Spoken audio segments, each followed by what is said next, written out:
Hello, I think I'm live. I'm live again. I've absolutely no idea what I'm doing today. I've got a very weird setup of cameras and desks and all that around my office. Anthony gets me to do the weirdest things, and now my phone's pinging. Need to turn that off. That might ping again. I'm sorry. Anyway, right. So Nick McDonald here again from Rise to a Million. So I just wanted to say hello, happy Saturday to all you Rise to a Millionaires. What I wanted to talk to you a little bit about today. And again, same deal as the last few times. If you're messaging me and stuff like that, I can't see what's going on. So I'm just going to talk to you. And as I get better at this, I'll get better at answering your comments and stuff like that. So you just have to bear with me. I've got my Superman t-shirt on today because I'm feeling super. Because it's Saturday. I love it. Right, so I'm hoping you can see me.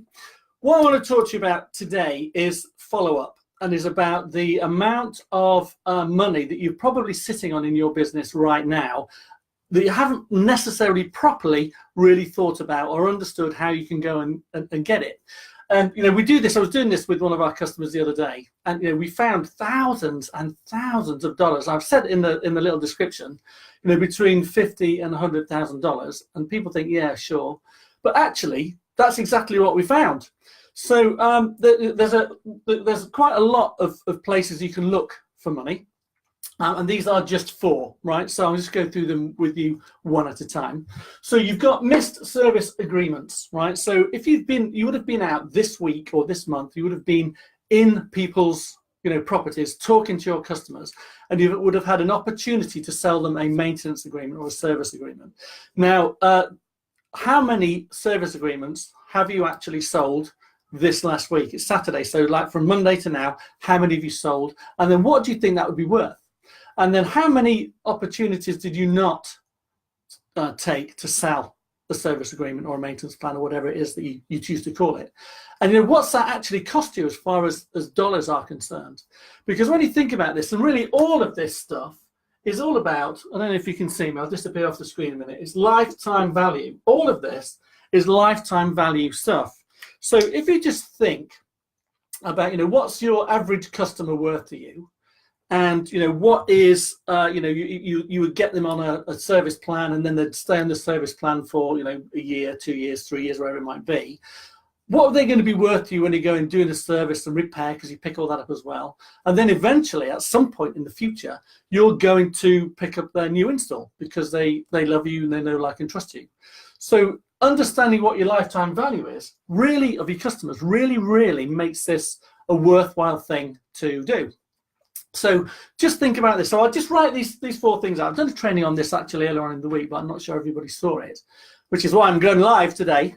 So just write that down. Service agreements, missed service agreement opportunities. If in this last month, right, so in the last month, what are we, September? So in September and then, August, how many opportunities do you think you missed? And if you'd capitalized on them, what would be the dollar value to your business over, both immediately signing them up and lifetime that you've missed? Next one here is lapsed and past customers. Now this is huge. So really every single person that we've ever worked with has always said, oh yeah, we've got lots of customers on our, we've served lots of customers. We've got, 200 customers that we know, or we've got 4,000 customers that we've served, but we haven't actually, kept them. We haven't got them in our grasp, and we're not necessarily serving them all the time. Or we've been and we've served them, and they've paid us money, they've liked us, and we've just kind of let them drift off, into the sunset, unloved and uncared for. And that's bad news. That is bad news, because this is huge. We had a conversation with somebody, one of our very first customers, and had $42,000 worth of business just here in lapsed and past customers that they've been, served, and gone. Wham bam. So it's like a one-night stand. You're in, wham bam, thank you, ma'am, and you're gone. When really, when you're going to visit your customers, you want to be absolutely licking them to death, so that they fall in love with you and want to, marry you and be with you for forevermore, right? Because you are so good. So you will have, if you're in business, if you're in this group, you've got a business, and you've got customers, past customers, and you will have customers that you will have let go, and you'll have their details, and you might be thinking, well, how How could I get in touch with them, and all of that? And this is something that we teach. But for now, for the purpose of today, just your past customers, and you think about lifetime value. Just think about the value of the next 2 or 3 years, right? Your average customer. What is that going to be worth to you? On average, that alone is between $50,000 and $100,000, if you can get that right. Now, really, you need to understand how you're going to approach them. Are you going to have to get a special offer together for them? Are you going to go, in for, tune-ups, installs, maintenance of contracts, etc., etc.? How are you going to approach them? But if you could absolutely capitalize on them, how much would that be worth to you? Because I bet that'd be 6 figures. The next one here is missed referral opportunities. Right now, a lot of people that we work with are reasonably small, and they start out with word of mouth, and that's how you get your business. That's how you get started. And word of mouth is absolutely fantastic. Okay, I love it. I love it. So, but have you got a system in place where that you're always asking for a referral? Do you know when to ask and how to ask? And then once they give you a referral, how you approach that referral. So if I say, oh yeah, my Auntie Beryl, she would really love you guys. You should give her a call. Here's a number. How do you deal with that? And have you got a way that you can convert that, or do you educate your customer to educate their referral first? What's the process that you've got in place? And then think about all the customers that you visited. Right, we're back here again. Right, all the customers that you visited this last month. Have you capitalized on that referral? There will have been people, right, I know, that would have absolutely loved you. What a lovely young man, what a lovely company, right? You get that. So when you've sensed that these people that you're serving are loving you, have you actually asked for a referral? And if you did, what's your average referral worth? Because normally it's worth a lot more, right? People pay more because they're being, I suppose they're more open.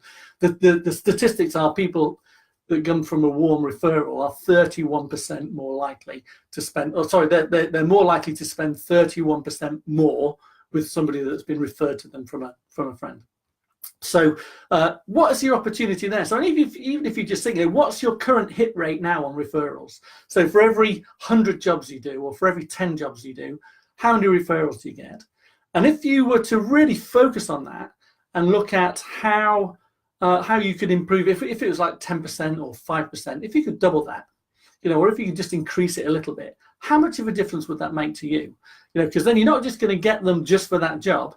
This is, again, lifetime value. Lifetime value. So what would that be worth to you? Write the number down. Actually think about it and actually write the number down. And then your last one is joint ventures or strategic partnerships, right? Now you might be going, what do you mean by that? Now, what I mean by that is everybody in business knows somebody in business that can potentially help them. And I bet, $1 million that you know somebody in business, in your church, in your golf club, that at your kids' school, somebody in your network of people that could use you, that could really use you in their business to help you. Now, we talked about this with one of our customers with 2 of our customers last week when we were doing reviews. And one guy, Joey, hello Joey, hope you're okay. I hope you don't mind me sharing this, but he picked up 4 real estate agents, realtors. And I said to him, how did he do that? He said, well, I don't really know. It just kind of came. It was a funny thing. It just came about. So we talked about what that might be worth to them. So these 4 realtors over the last 4 weeks had given him we reckoned it was about $4,000 profit. And he hadn't had to do anything for it. So they'd almost approached him, or he'd been out there, and I think that word of mouth and all of that had come to him.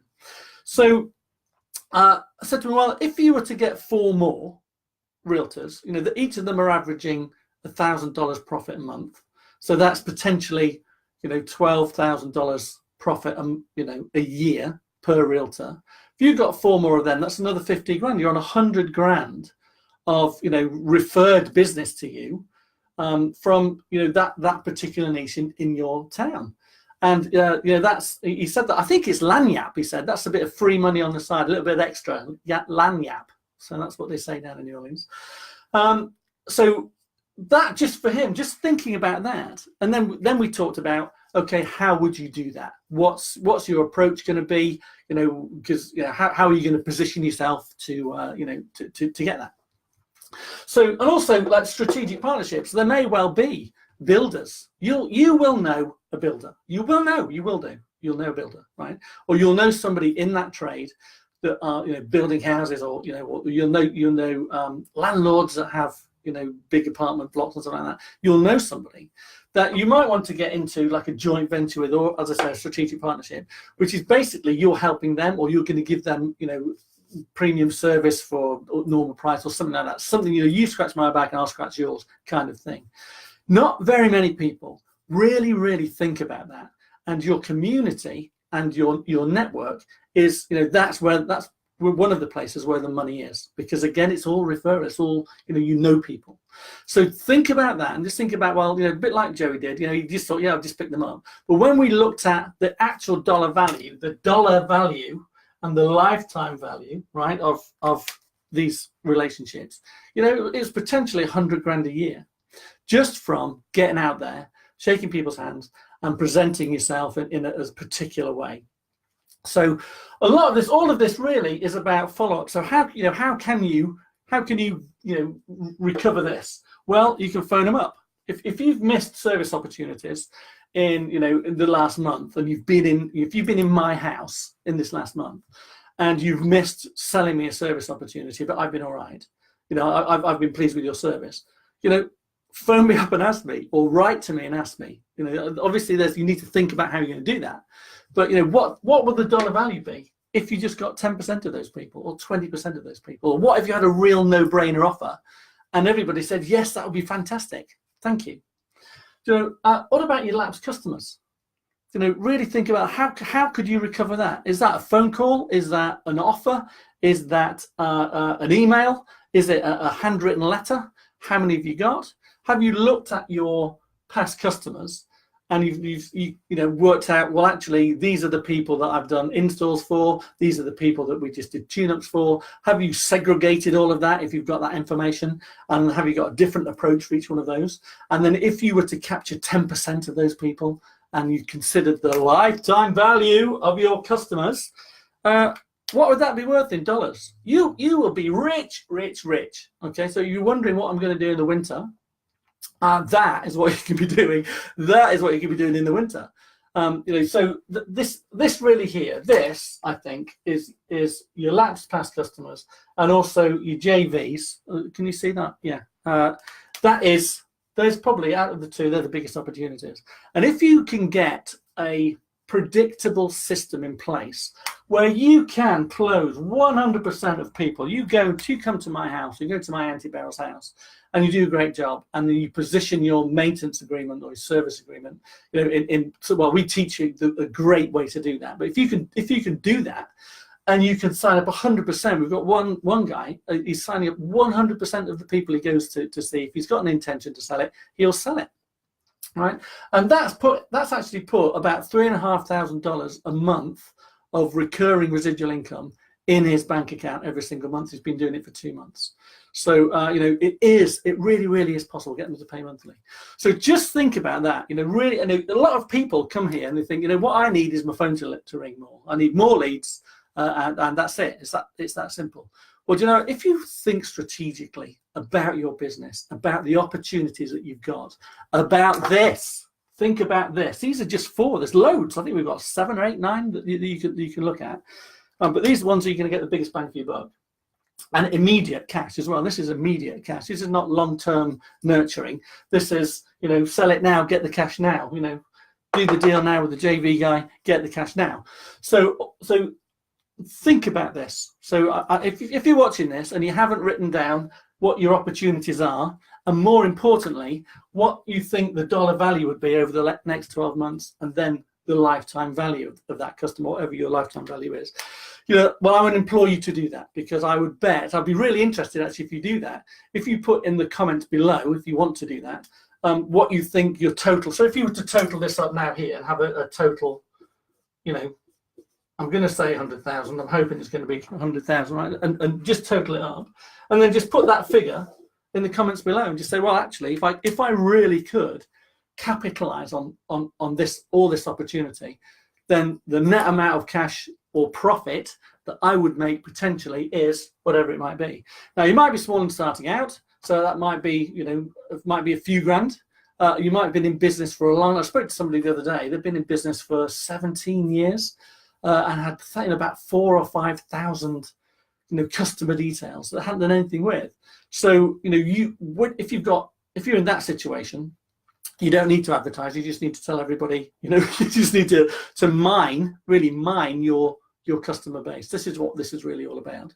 So the first thing to do is to identify your biggest opportunity and what the cash value is. And then the second opportunity is think about how are you going to approach each one of these different opportunities, because these people, you need to talk to them differently to how you might talk to these people. These people, you've just served them, right? These people, you've served them a long time ago, and they might not even remember who you are, right? And these people, they've loved you, but you've just missed out on them, so you've just served them. So those two are kind of the same, right? So you're asking for more money, and then you're asking for a referral. And then these people, they have no idea really that you exist or what the benefit is to them of you approaching them and talking to them. So each one has a different approach and a way of thinking. And don't just pick up the phone and go, oh, hi, this is Nick's HVAC. Do you want to do a deal?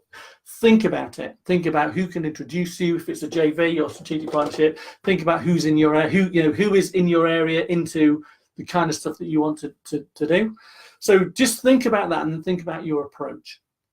I've said think about it a lot. So there's a lot of thinking, isn't there? So there we go. I hope that helps you. I hope it makes sense to you. But this is the kind of stuff that we can teach you. So I get you to clearly identify what your opportunities are. Then we talk to you about the approach that you might need for each one. And then we give you proven strategies and techniques, and a process for you to follow too, that you can adapt to make it, make that approach personal and unique to you and your own unique business. So I really, truly hope that helps you. I'd be dead interested to know if anybody's watching. Is there anybody out there? Or is it just tumbleweeds? And then also, if you are and you have done this, just do us a favor and just put the number that you think that you're sitting on that you haven't necessarily done anything about right now. And then we'll see if we can help you with it. Perhaps we can go through this in a little bit more detail in future trainings. So there we go. That's Nick McDonald here, signing out. I'm going to say thank you. Thank you for watching the show. And, keep smiling and no slacking. I've got to work out how to turn this off now. So I'm going to disappear for a while. So I'm out of shot, turning it off. So keep smiling. Have a happy Saturday.